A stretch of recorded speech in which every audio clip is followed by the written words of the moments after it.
mula sa 702 DZAS, ang gabay ng sambayanan.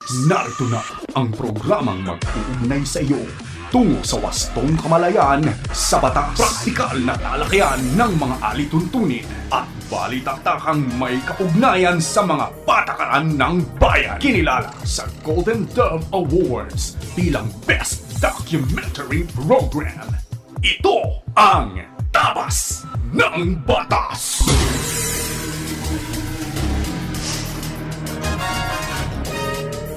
Isang magandang Sabado ng umaga sa iyo na nakikinig sa anumang bahagi ng Pilipinas, Luzon, Visayas, Mindanao at sa iba pang bahagi ng mundo. Marhain na aga sa inyo naming nakikinig diyan sa Bicol Region sa pamamagitan ng CARE 104.3 The Way FM. At diyan naman sa Zamboanga City na nakikinig via 1116 DXAS Radio Comunidad Buenos Dias. At magandang umaga rin sa ating mga tagapakinig sa 1062 DXKI, your friendly voice sa Coronadal City. Gayon din sa 1197 DXFE Davao. At maging sa mga naririto sa Metro Manila na walang sawang nakatutok, happy listening po sa inyo. Kami ang inyong mga kakampi sa batas. Ako po si Attorney Chona Cruz Gonzalez. At ako naman po si Attorney Jeremiah Belhica. Ito po ang iyong programang Tabas ng Batas dito lamang sa 702 DZAS FEBC Radio TV. Miyembro po tayo ng kapisanan ng mga broadcaster ng Pilipinas at tayo din po ay napakikinggan at napapanood sa Facebook at YouTube channels ng 702 DZAS FEBC Radio TV at syempre sa ating partner na Channel 185 Signal TV sa pakikipagtulungan po ng GCTV.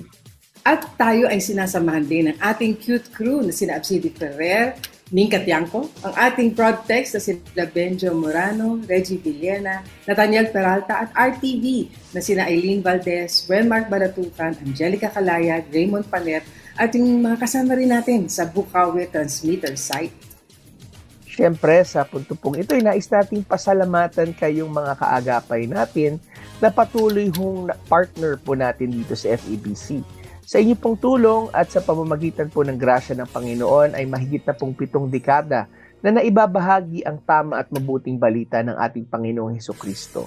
Sa mga nais naman pong maging kabahagi ng ministeryo po natin ay maaari po kayong mag-message sa Facebook page ng 702 DZAS FEBC Radio TV or bisitahin po ninyo ang website namin na donatenow.febc.ph. Yan po yung one word, donatenow.febc.ph para naman po sa iba pang mga detalye. Okay?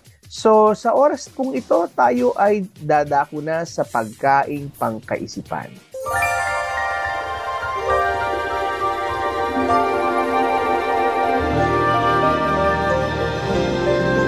Ito po'y hango sa Colossus chapter 3 verse 23 to 24. Ang sabi po, anuman ang gawin nyo itong ng buong katapatan at ng parang ang Panginoon ang pinaglilingkuran niyo at hindi ang tao. Alam naman ninyong may gantimpala kayong matatanggap sa Panginoon dahil si Kristo na Panginoon natin ang siyang pinaglilingkuran ninyo.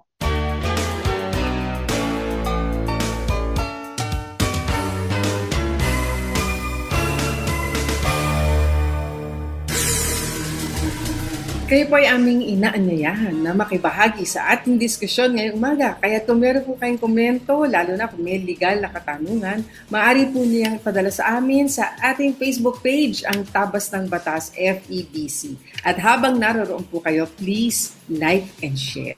Sa pagbabalik ng Tabas ng Batas, tungo na po tayo kaagad sa ating unang segment, ang punto por punto, at pangunguna po tayo ng ating magaling na abogadong si Attorney Jeremiah Belhica. Kaya huwag kayo maglilipat ng istasyon, kami po ay magbabalik kaagad dito pa rin sa inyong paborito program, Tabas ng Batas. Tabas ng Batas!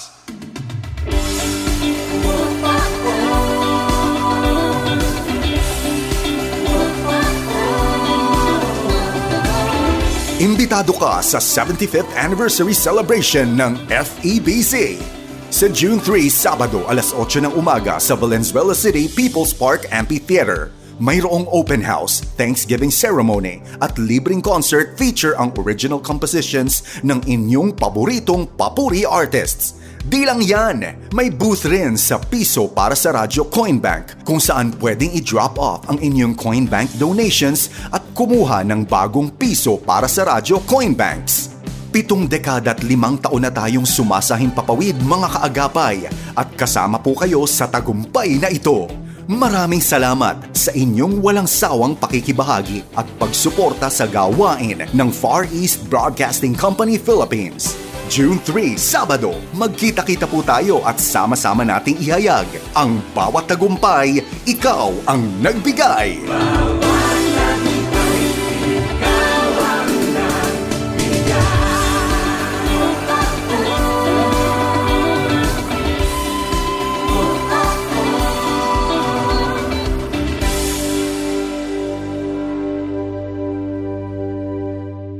Ito ang 702 DZAS. 702 DZAS. Agapay ng Sambayanan.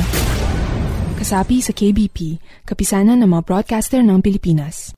Paksang legal na siniksik sa mga kaalamang praktikal sa isang makabuluhang talakayan sa Punto por Punto.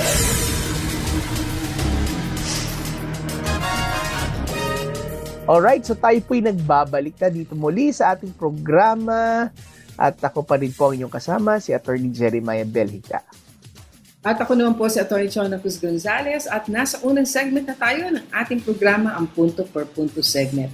At isa na namang napakahalagang batas, ating pag-uusapan ay napaka-practical.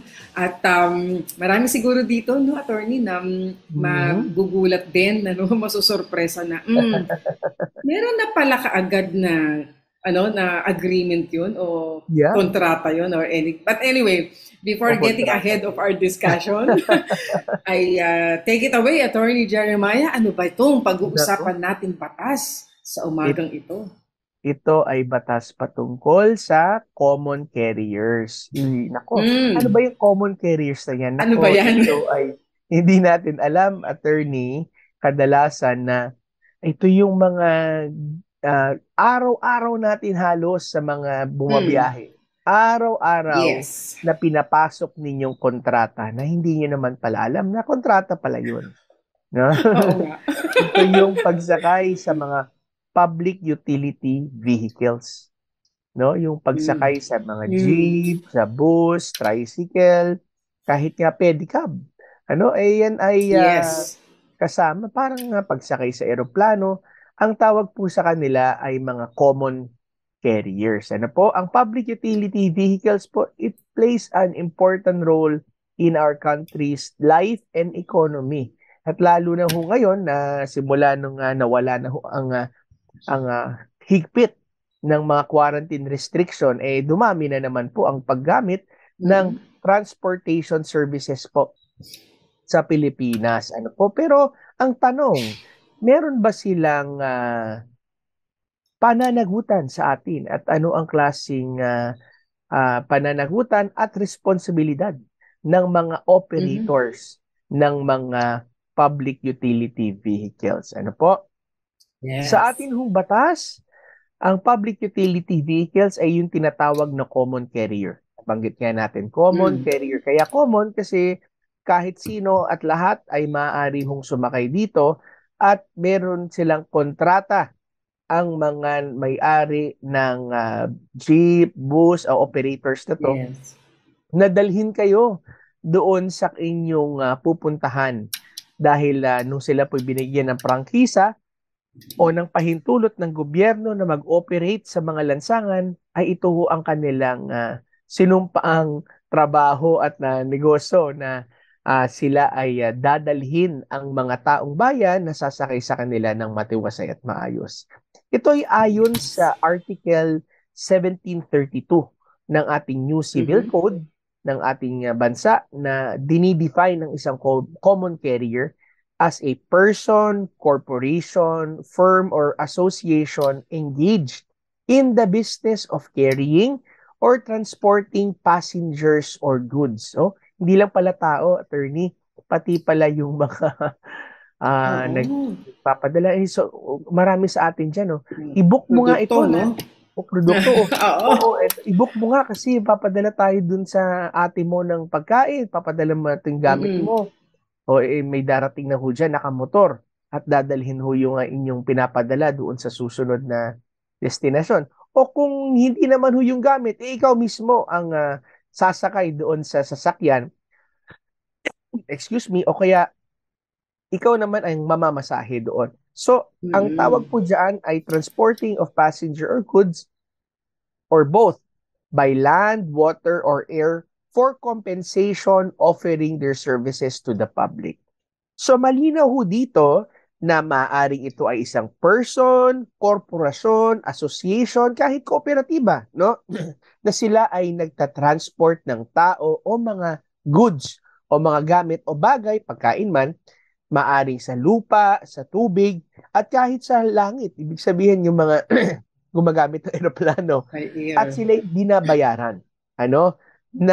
At ito ay bukas sa publiko ang kanilang serbisyo, no? Kaya pag nakikita nyo ang tricycle na dumadaan sa inyong bahay, sa harap, hindi naman sa loob ng bahay, sa harap ng bahay ninyo, kahit sino ay pwedeng pumara o pwedeng tumawag doon sa tricycle at yung tricycle ay titigil kung wala naman siyang sakay para dalhin kayo sa inyong dapat pupuntahan dahil sila nga ay tinatawag na common carrier.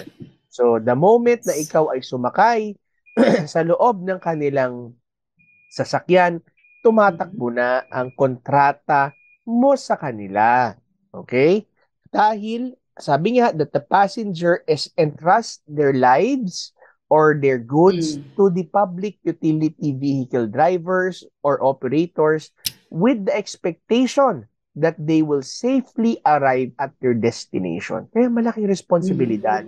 Kaya pinapaalalahanan din natin ang ating mga tagapakinig na ikaw ay bus driver, jeepney driver, taxi driver, grab driver, malaki ho ang inyong pananagutan at responsibilidad sa batas dahil ayon sa Article 1733 ng New Civil Code, ang isang common carrier ay required na mag-observe ng extraordinary diligence for safety of the passengers. Attorney, hindi lang pala ordinary, hindi lang maingat, hindi lang prudent, pero extraordinary. Ano bang ibig sabihin na itong extraordinary? Oo. Di ba? Parang pagka napakinggan mo pa lang, alam mo, special yan, di ba? Special Very talaga. special yan. Oo. So, pag tinanong ninyo, ano ba itong extraordinary diligence na to? Well, ang sabi rin sa batas ng Article 755 na ang extraordinary diligence daw, it means that a common carrier is bound to carry the passenger safely as far as human care and foresight can provide, using the utmost diligence of a very cautious person with due regard for all circumstances. Grabe, no?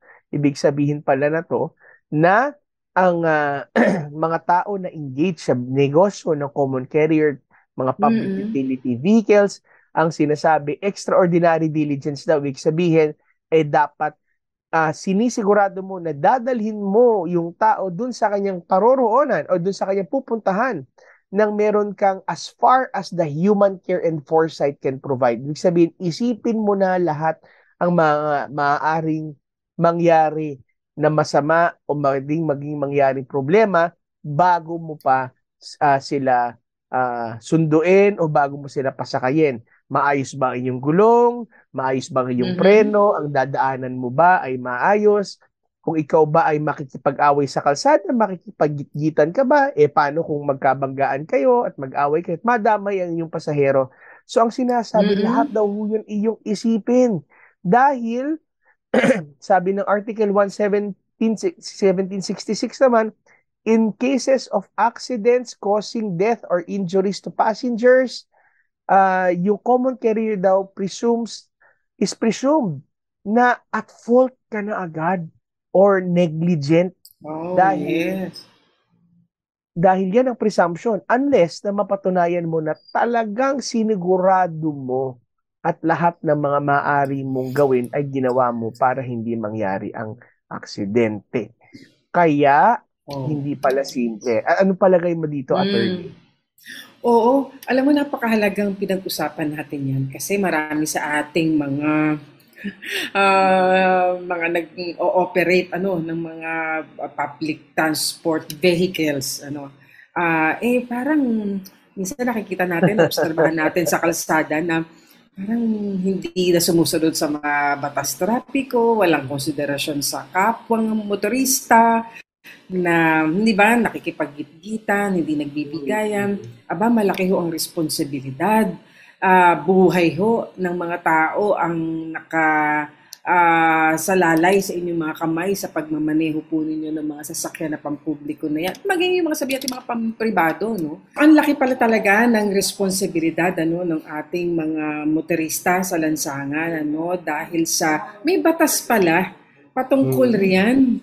Na hindi ka lamang basta magkaroon ng oportunidad para maghanap buhay, pero isaalang-alang din po naman natin yung buhay ng mga kababayan natin na nasa ating mga kamay dahil po tayo ang nagtatransport o nagdadala sa kanila mula sa isang destinasyon patungo doon sa isang lugar pa, no? At nawa po maging silbing rin paalala sa atin ito. Di ba sinabi mga Tony, no? Extraordinary diligence. Hindi na ordinary. Extra. Mataas po ang pamantayan ng batas na hinihingi para sa ating mga drivers ng mga pampublikong sasakyan, dahil nga ang pagtanaw ng batas diyan buhay po kasi nakasalalay sa inyo. Kaya ingat lang po tayo habang tayo nasa lansangan at obserba po natin yung traffic rules and regulations at hindi ba yung consideration, a little consideration man lang po sa iba. Wala namang mawawala sa atin, di ba? Kung magbibigayan naman tayo, hindi naman kasi minsan nangyayari ayaw nung mauunahan no? Hindi ba mas mainam po na, di ba? Hindi naman nakakabawas sa ating pagkatao yung, di ba, medyo kabigayan kayo. Attorney, o kaya naman gusto nila makadami ng biyahe para makarami ang kita. Pero sa kakamadali mo, minsan ikaw ay napapahamak. Kaya tandaan din nila ng ating mga tagapakinig, no, attorney, dun sa mga nagdadrive ng jeep, operator ng jeep, meron tayong contractual obligation. Ibig sabihin, tayo palang mga na sumasakay sa mga public utility vehicles, may it be train man yan, jeep man yan, tricycle man yan, bus man yan, every time na sumasampa tayo sa kanilang sakayan, ay tumatakbo na yung kontrata natin sa kanila. Kasi tandaan natin, nagbabayad tayo ng pamasahe, di ba? So yung pamasaheng binabayad natin, may agreement tayo with them na dadalhin tayo doon sa dapat nating puntahan at binayaran. At ang sabi dito rin ng batas, doon ang Supreme Court, doon sa isang desisyon, nasa Dangwa Transportation Company versus Court of Appeals, ang sabi na ang relationship o yung kanilang extraordinary diligence ay nagsisimula from start to the end. Ibig sabihin, mula nang sumampa ka doon sa kanilang sakayan hanggang madala ka doon sa kinakailangan mong dalhin. Kinakailangan may extraordinary diligence na ino-observe ang mga operator at ang mga driver ng public utility vehicles. Yan. Dapat, attorney, no, ligtas kang madala. Yan. Sa iyong pupuntahan, sa destination mo. Oo. Right. Kaya primary talaga rito yung consideration, yung safety ng ating mga passengers. Yan. Kaya nga dapat mag-ingat sila lagi, bawat isa sa atin, lalo na ang mga nasa public utility vehicles at mga common carriers. Okay? So yan po ang ating napag-aralan ngayon, attorney. Kaya nga mamaya sa ating pagbabalik ay abangan nyo naman po ang ating Akala at Panukala segment na pangungunahan po ng ating pinakamamahal na si Attorney Chona Gonzales. Kaya wag ho kayong aalis, babalik po tayo dito lamang sa Tabas ng Batas. Tabas ng Batas! Pakinggan ang Tipan sa 702 DZAS FEBC Radyo TV, araw-araw, Lunes hanggang Biyernes, alas 3 hanggang alas 3:15 ng hapon. Bawat araw may aral, bawat araw may matututunan mula sa liwanag ng Ang Tipan. 702 DZAS FEBC Radyo TV, Radyo TV, Agapay ng Sambayanan. Pagbibigay linaw sa mga palapalagay, ugnay sa mga panukalang batas. Akala at panukala.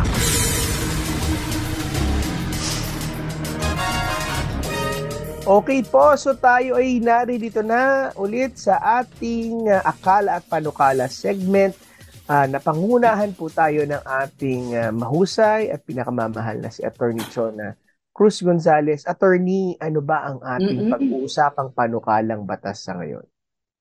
Mula sa isang napaka-practical na diskusyon sa ating punto per punto segment, dako naman tayo sa isa pa ring napapanahon na panukalang batas. At marami ang nakaka-relate dito, lalo ng ating mga kabataan, kasi ito ay may kinalaman sa promotion ng mental health and well-being in basic education by institutionalizing school-based mental health program, establishing care centers, very familiar to sa atin, prescribing the creation of new plantilla positions for mental health specialists and mental health associations associates in the Department of Education. Ito ang Senate Bill 2200. Ito ay committee report na, ibig sabihin ay mula sa pagtatalakay sa komite. Ito ay yung mga panukalang batas na may kinalaman dito, pinagsama-sama na,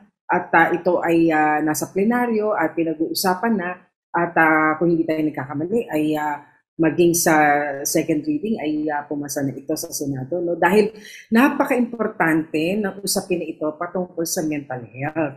At gusto natin bigyan ng daan yung isang explanatory note dito ng ating isang author. Sabi niya kasi, bakit daw mahalaga itong mental health service na ito sa ating basic education. So, when we say basic education, elementary ito, So,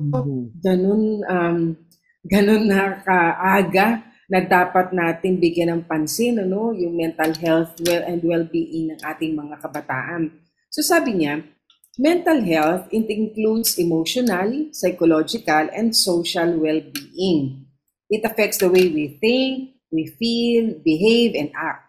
It is important since it impacts our decision process and how we relate to others. Bukod, di ba, attorney, doon sa tayo mga magulang, ay ating in-encourage, yung ating mga anak na sila ay mag-excel, sa kanilang academics.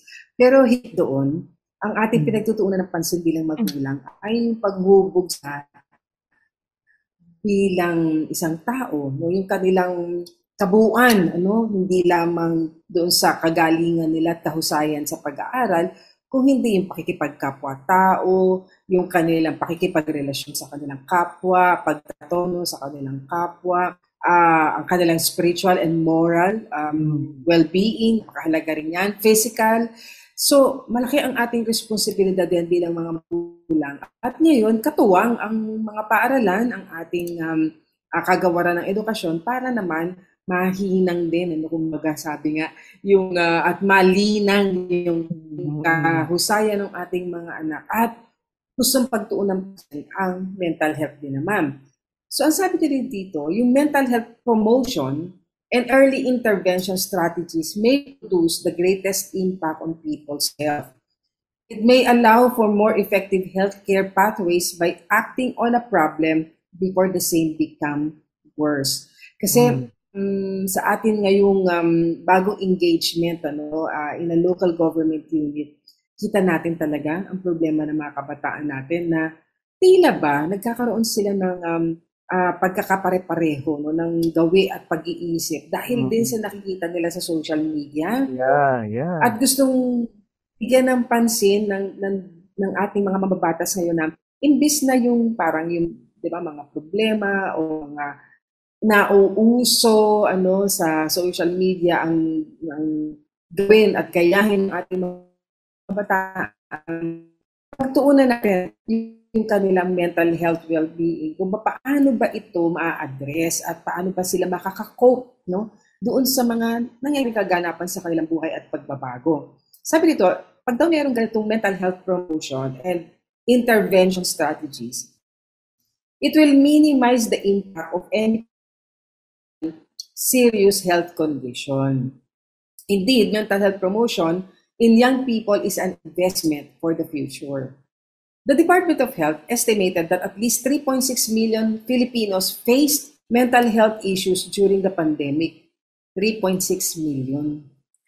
Hindi biro, yung bilang. Sadly, we fail to recognize that mental health can interfere with one's ability to think clearly and make healthy decisions. We neglect the fact that being emotionally healthy can promote productivity and efficiency. Alam mo, nakakalungkot ito kasi may kilala talaga ako isang kabataan na dahil siya ay nabully nung siya ay teenager. Alam mo, magaling pa naman itong batang ito at matalino. Bigla siya nag-withdraw from the public at hindi siya comfortable ngayon na being with the unfamiliar group of people. Kaya nalimitahan ang kanyang movement, ang kanyang pakikipag-socialize.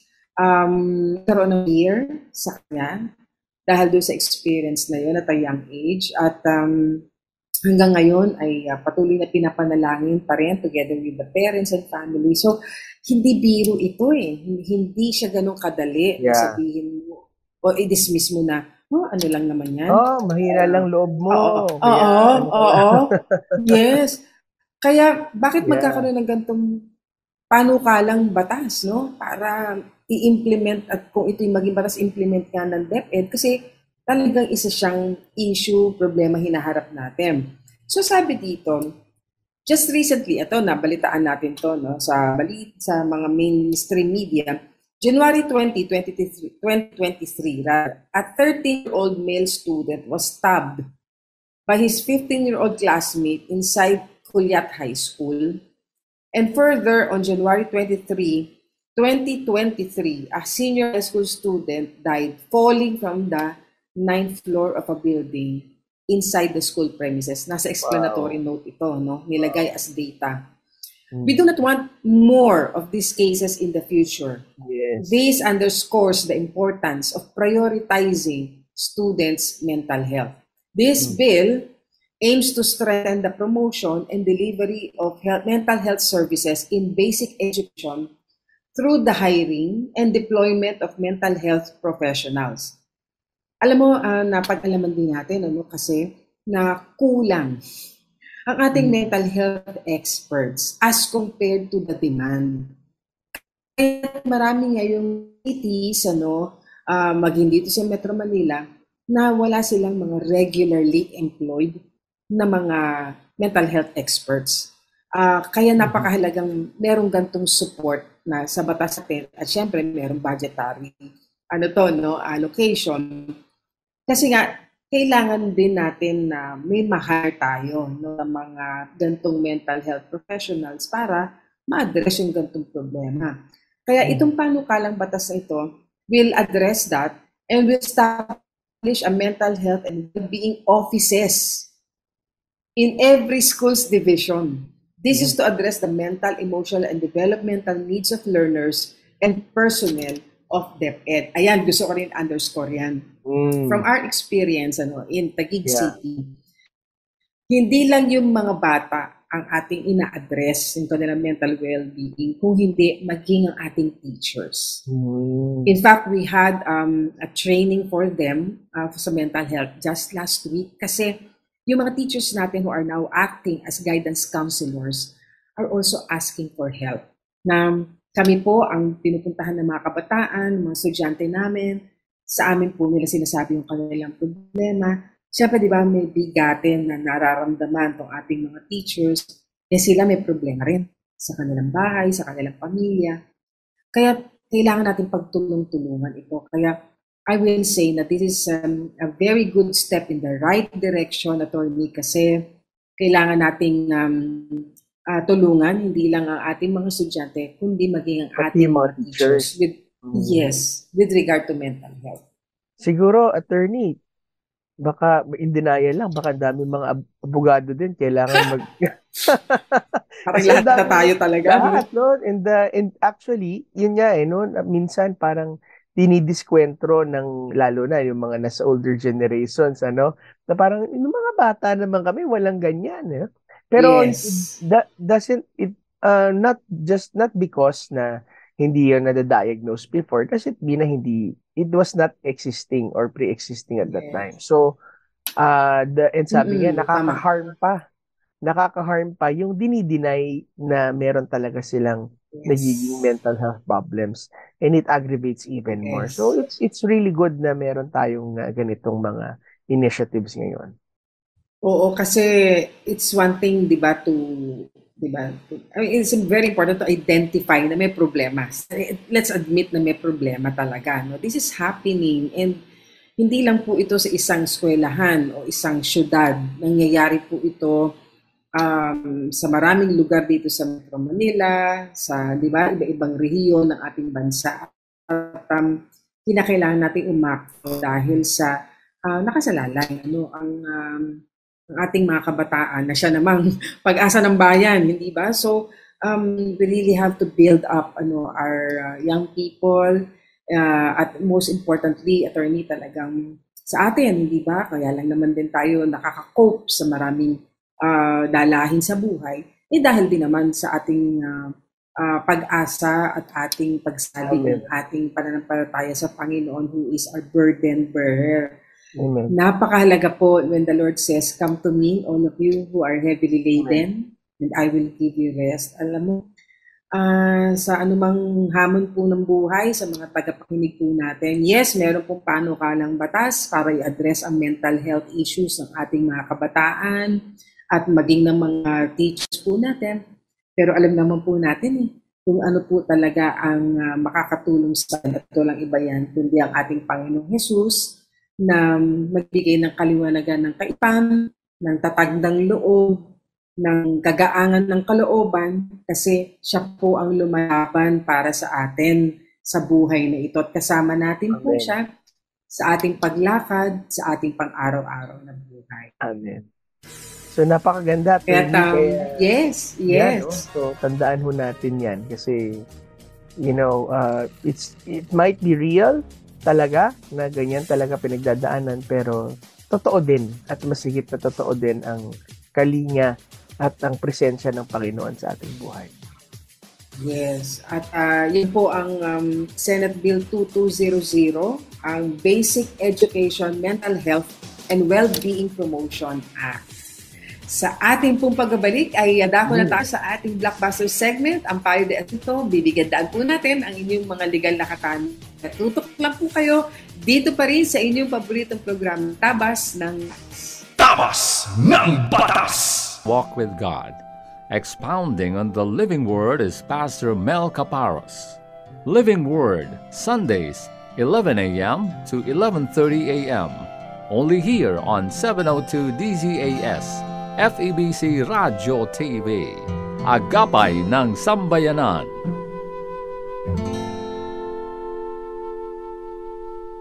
Sumasay papawid mula sa Maynila. Ito ang Far East Broadcasting Company Philippines. FEBC. Himpilang 702 DZAS. Agapay ng Sambayanan. Mga kasong bibigyang pansin at mga katanungang sasagutin, yan ang tututukan at gagabayan ng Payo de Asunto.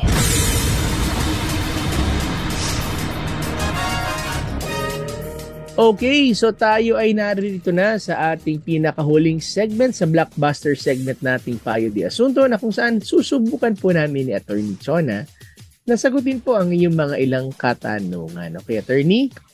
Ayan. So, dahil yan, bigyan daan natin ang ating unang katanungan mula sa ating listener. Tanong ko lang po kung tama ba na sa workplace ko pinadala ang summon. Tapos, pinuntahan ako dito para daw mapahiya ako. may utang po kasi ako. Sabi ko naman sa kanila, sa sweldo ako magbabayad. Pagkasahod ko, pero hindi sila makawait. O yan, attorney, no? Siguro pauna muna. Ayan.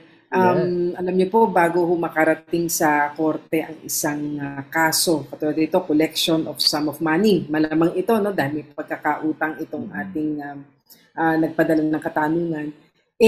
Syempre, meron ng mga unang demand yan. Merong mga pauna na paniningil na ginawa ko iyan.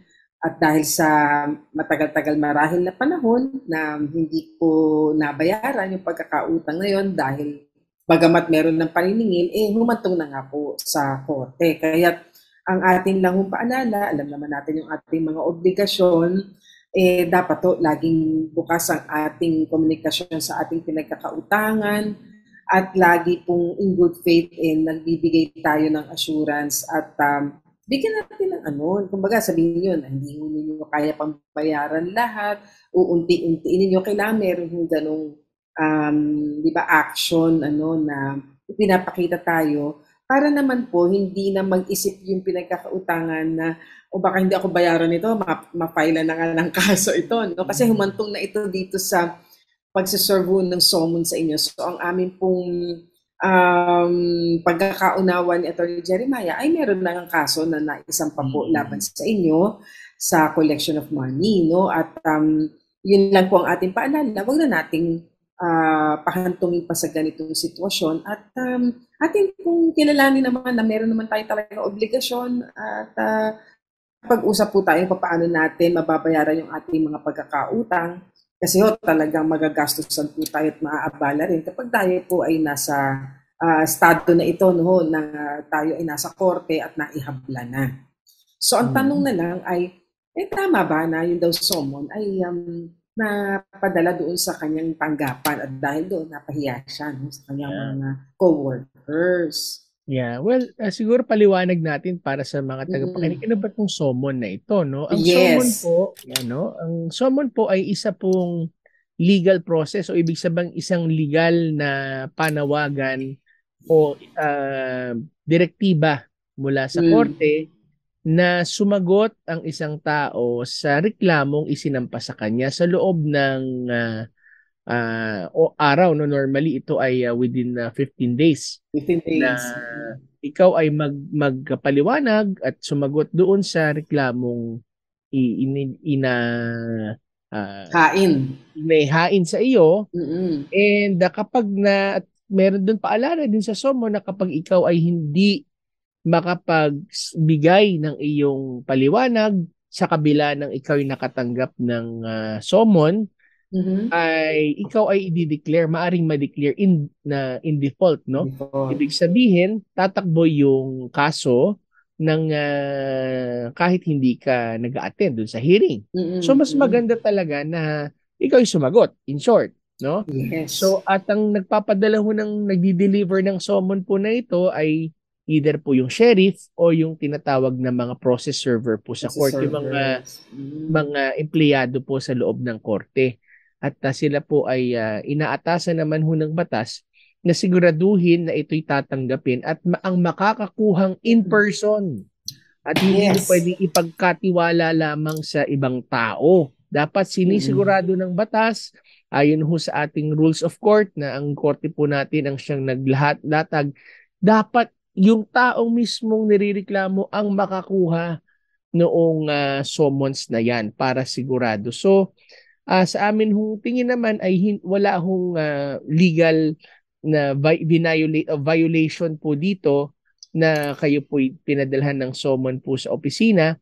Bagkus, no, basta siguraduhin lamang po na hindi ho kayo iniskandalo o hindi ho kayo sinigaw-sigawan. At ito po naman ang nagpadala nito is yung court process server po mismo. Ang pinakamaganda dyan, attorney, talaga na gawin ng ating tagapakinig dito, ating kaagapay, sagutin ng maganda yung reklamo. Ganyan po yan. May proseso naman po yan. Sagutin po ninyo. At wala naman hong bagay na hindi maipapaliwanag kung talagang meron ho tayong intensyon na isettle kung meron mang utang. So, sagutin ho lamang yan ng maayos at dun sa mga nakaalam, nakarinig din ho na may summon kayo natanggap, sabihin niyo ho sa kanila yung inyong paliwanag din po. At yun po ang pinakamagandang mangyari po. At handa na yung pambayad. Yeah. Oo. Kung may utang. Kasi, of course, assuming na merong na may pagkakautang nga, etc. So, para po kumbaga ma-settle na rin po itong kaso nito. Hindi na tumagal at lumawig pa, no? Kasi syempre pare-pareho din po kayong maaabala riyan at magkakagastos. Yeah. Ayan. Tsaka gusto ko lang sabihin na minsan kasi kapag tayo nakakakuha ng summons o reklamo galing sa korte kung saan, tanggapin nyo na lang po ito na pagkakataon din na kayo'y makapag-formal na makapagpaliwanag to hear your side also. Yes. Part talaga ng due process no? Yes, kasama po yan. Mapakinggan po kayo, ayan. So, pakinggan naman natin isa pang katanungan mula sa ating listener. Hingi po ako ng advice. Ayaw ko na po maging beneficiary sa SS ko, ang asawa ko. Kasi 2 beses na po niya akong niloloko at wala kaming anak. Ano po ang dapat kong gawin? O yan, attorney, ito naman ay tungkol sa pagiging beneficiary ng asawa niya sa SSS. Pero ayaw na niyang beneficiary yung asawa niya, no? Dahil nga niloloko siya at wala naman silang anak. So ano ba ang dapat niyang gawin para tanggalin na bilang beneficiary ng kanyang asawa sa SSS? Akala ko tanggalin yung asawa. Hindi naman. As beneficiary lang. Oo, as SSS. Ayan. Well, actually po, tama yan, attorney, kasi yung SSS po, katulad ho ng iba hong mga benefits at mga insurance po na yan, ay ito po ay subject din po sa kalooban nung policy holder. Ano po? Kung ano ang gusto nilang gawing beneficiary. No? Kaya hanggat kayo po'y buhay pa at pwede niyo pong mabago, at maaari naman ho kayong makipag-ugnayan sa SSS to advise them kung sino ho ang gusto po ninyong gawing beneficiary. Kadalasan nga po na to, ang ginagawang beneficiary po ng SSS ay mga anak. Ayun po, kasi sila ho ang talaga pong magkakaroon ng impact na malaki sa kanila kung sakali pong ang SSS po ay kung humayo po ang magulang, no? Kasi kung asawa naman, minsan hindi niyo naman ho alam, no, kung sino po ang mauuna sa inyong dalawa. Kaya ho kadalasan ng anak po, kung ang tanong ho'y maaari po ninyong ilipat, ay maaari naman po sa inyo po yan. Ayan, at makapag-unayan po kayo sa SSS, kasi alam ko may mga forms din yan, na maaari ninyong i-file sa kanila para po kung let's say may change of beneficiary, makapag-ugnayan po kayo sa SSS. Ay, attorney, wala yata silang anak, yun yata ang nasabi. Oo, yes. Oo. Kaya magulang pwede o kapatid. Oo, yes, sa mga ibang kaanak. Kaya pakipag-ugnayan lang po sa SSS. Of course, ang kanilang website sss.gov.ph at makipag-ugnayan po kayo sa lalong madaling panahon sa kanila. So may isa pang ditong hihingi ng payo, patungkol naman sa kanyang pagsali sa isang lending company, na kung saan pwede daw mangutang na pang-business at pwede rin namang maglagak ng pera as savings. Ngayon, nag-save po ako. Pero hawak nila ang passbook ko. Naguhulog po ako sa savings ko kasi okay lang naman daw na kahit nasa kanila ang passbook ko, safe naman ito. So, hindi ko chine-check ang passbook ko kasi tiwala naman ako. Dito pa lamang po, medyo may red flags na tayo na tinatawag. Kung savings account po ninyo iyan, dapat po nasa inyo ang passbook, ang dokumento ay nasa inyo. Hindi po yan issue ng tiwalaan kung hindi paglalagay lamang sa tamang paraan ng paghuhulog para sa tinatawag ninyong savings, para po lamang sa, transparent lahat at for accountability din, At saka sa inyo po iyan account niya, so dapat nasa inyo po yung passbook niyan. So ngayon, eto na ang problema. Nagbago sila ng sistema na ang tawag nila connect to card. Mm. Na hindi po kailangan ng passbook. Magda-download na lang ng app at doon daw makikita. Ngayon, hindi ako makakonect kasi hindi lahat naman po ng klase ng cellphone ay siguro may kakayahan nga doon sa ganoong pagda-download ng app.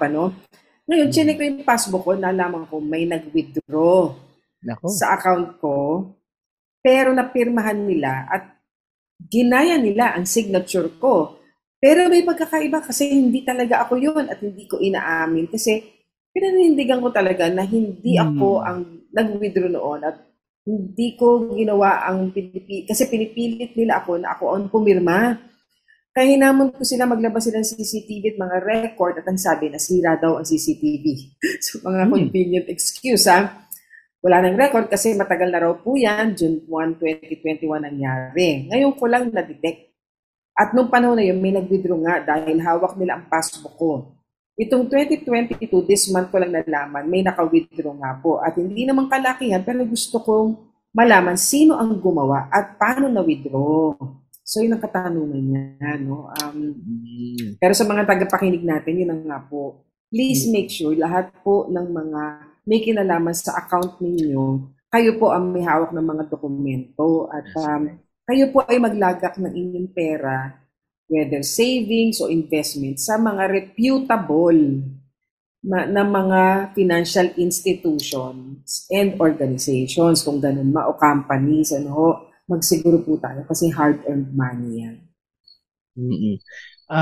Alam niyo po, tama yung sinabi ni Attorney Chona na huwag niyo binibigay ang inyong passbook kasi at sabihin natin nagtitiwala at tiwalaan para binigay ninyo ang susi ng inyong bahay. Oo. At pinastay niyo po sila doon at nagtaka kayo nung binuksan at sinabi hindi naman namin binuksan, iwan niyo lang. So wag niyo gagawin yan dahil that is for your safety. Dahil ang bangko rin ay kadalasan sila po ay tinitingnan din nila kapag hawak-hawak ng isang tao ang passbook ninyo, parang hawak-hawak po ng isang tao yung titulo ng lupa po ninyo. Yan, parang sinasabi po ng pinapahiwatig nung tao na may hawak ng passbook ninyo ay may pinagkatiwalaan ako nung may hawak ng account na yan. Kaya kita mo, hawak-hawak ko pa nga yung passbook niya, hawak-hawak ko pa yung lupa. So yung signatures po na kanilang iprinisinta ay nagkakaroon na po minsan ng kumbaga maliit na tiwala ba? Sabihin natin ang bangko na passbook na nakuha baka genuine din yung pirma na yan. Bagamat ang responsibility pwede questionin ng bangko is utmost diligence. Kanina napag-usapan natin ng extraordinary diligence po. Pero yung utmost diligence ng isang bangko ay napakataas at as the account holder ay maaari niyo po itong i-verify sa bangko kung ito po ay over-the-counter transaction na ginawa. Maaari po kayong humingi ng record. Attorney sa lending company. Okay. So, lending company. Pero sinabi daw na may nag-withdraw daw sa kanilang account. Yes. So, pwede niyang malaman dun sa bangko mismo kung ito ay may kumuha. Anyway, so ipagbigay alam po ninyo ito sa inyong bangko at attorney actually pwede rin niyang ipasara yung account na yan kung siya ay wala ng control dun sa mga dokumento. I think better pa yun.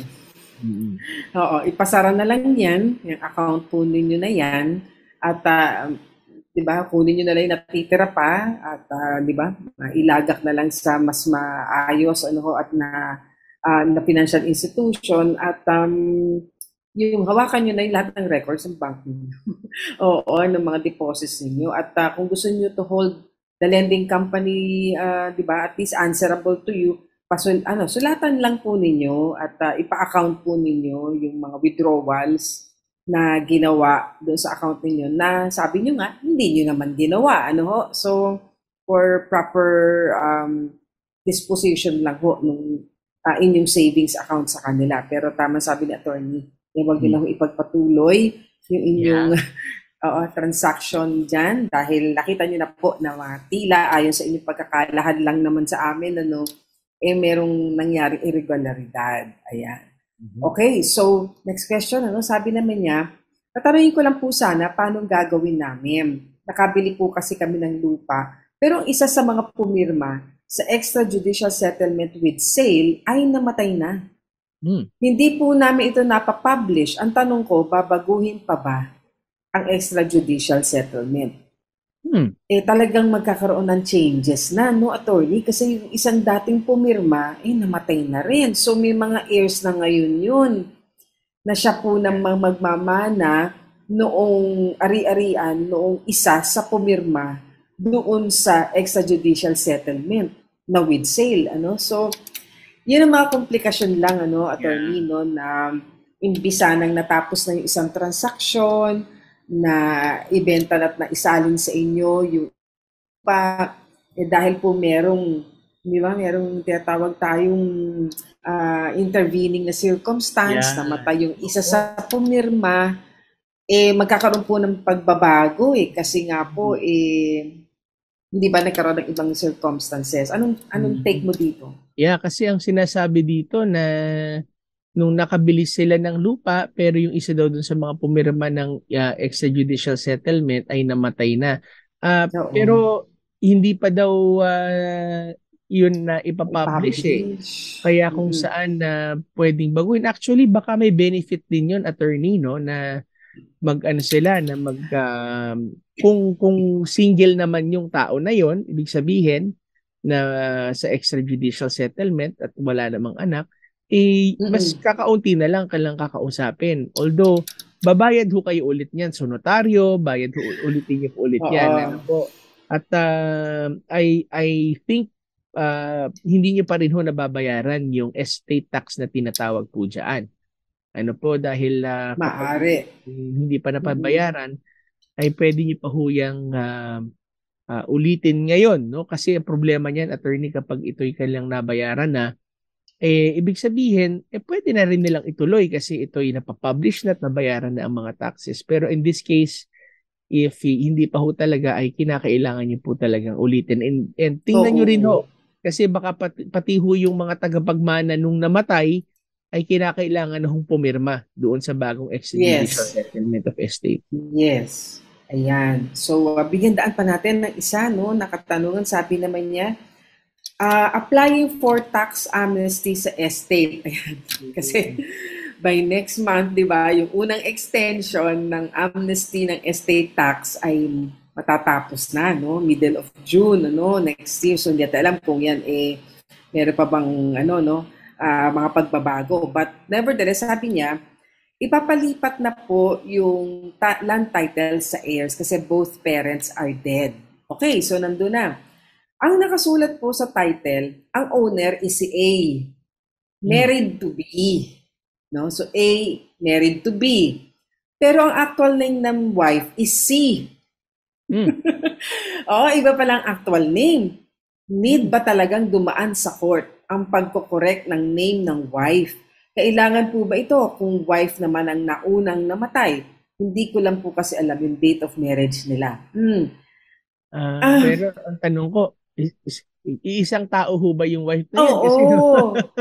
Oo, kasi di ba, A married to B, pero actual name daw ni B nung wife is C ang pangalan. So, di ba? Medyo malayo yun.